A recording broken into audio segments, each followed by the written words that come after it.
ang German mangyan ay magluluto na ng hapunan. Cooking time for the dinner. And I have here onion, garlic, and pork tenderloin. And we cut this in a slice and make some piece. Okay, we cut this in a piece and we make some grilled skewers. So like that in a piece and marinated with garlic and onion. So you can see. And we need a grated onion for the ingredients, fresh onion. Okay, we do it mixture with ingredients, and that is onion, garlic, 1 tablespoon salt, 1 tablespoon paprika, tablespoon of paprika, little bit ginger, and kurkuma dilaw, half lemon, little bit Maggi if you like,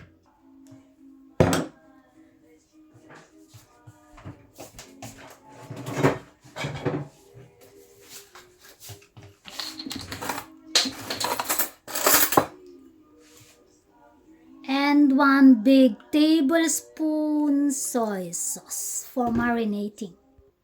Tablespoon of black pepper. You can put in ingredients what would you like and what would you like to stock or to kung gaano siya kasarap at kung gaano siya karami ng asin, kaya nasa inyo ang decide.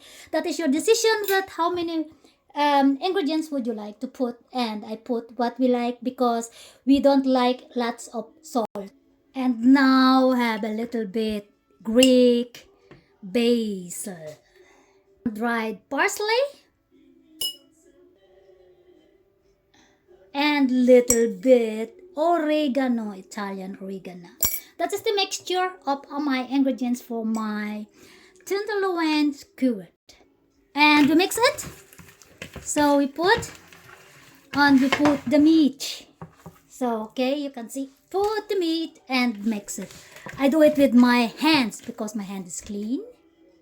And don't forget 2 big tablespoon of olive oil that you not dry your meat that you grill. So now it's already finished, and you can marinate and half hours. Then we put in the stick to grill in an air fry. Just we try. While we're waiting, we cook some rice.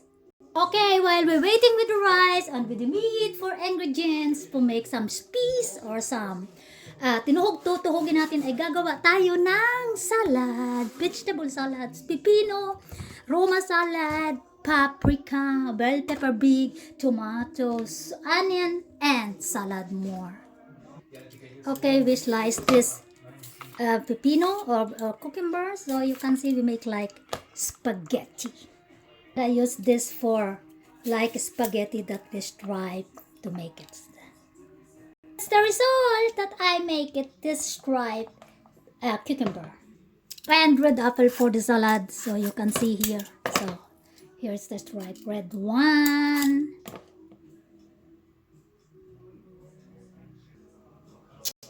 We put little bit bell pepper for the salad. My salad, and I make it ready for the plate. 30 minutes is done. We making a piece now. Make some peas now. And make some. Tuhugin na natin. Yan. Ganyan ang pagtuhog. See? Okay, let's put in a fryer. Air fryer. So you can see. We may do it. That's one. Okay, let's do it the air fryer grill. Okay, start the grill for 200 degrees and 12 minutes. Let's see what would happen. And that is my salad with sauce. So you can see here is my salad for the grill. I forgot the grated cheese for my salad. So we can put this. Put all salad cheese. Okay, it's already finished. The air fried grilled. Okay, and we taste.